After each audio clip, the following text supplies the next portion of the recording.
Today, millions of people are expected to demonstrate nationwide. The so-called No Kings rallies are being held across the country to oppose President Trump's handling of immigration and other policies.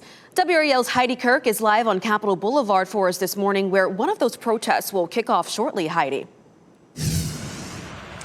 Good morning, Laura. Well, it's certainly quiet out here this morning so far, but we are expecting thousands to be marching along this exact section on Capitol Boulevard. We're right here near Old Wake Forest Road.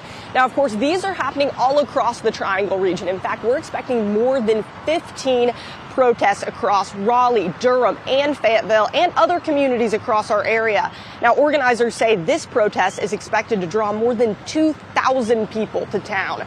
Now, Raleigh police say no streets will be closed because of these rallies, and protesters are sharing why they feel they need to go out and have their voices heard today.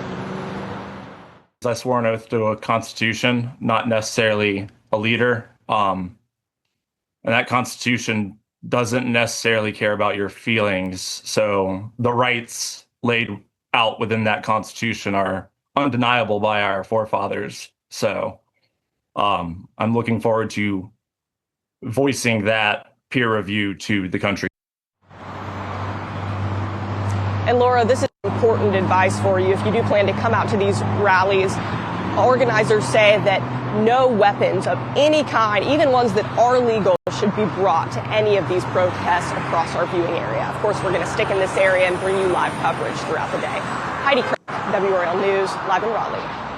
Heidi, thank you. I know you'll keep us covered out there today.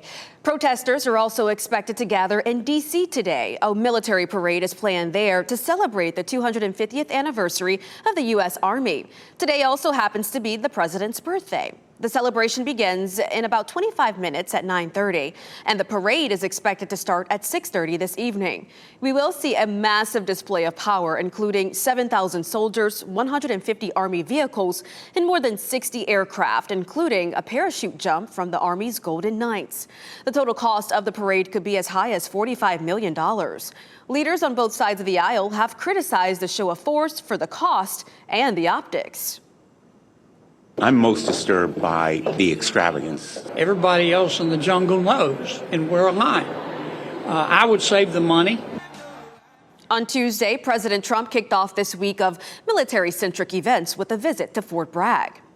We will be following events locally and in D.C. today as demonstrations get started. You can find more on our coverage, especially as well as the details of today's military parade on WRAL.com and WRAL News Plus throughout the day.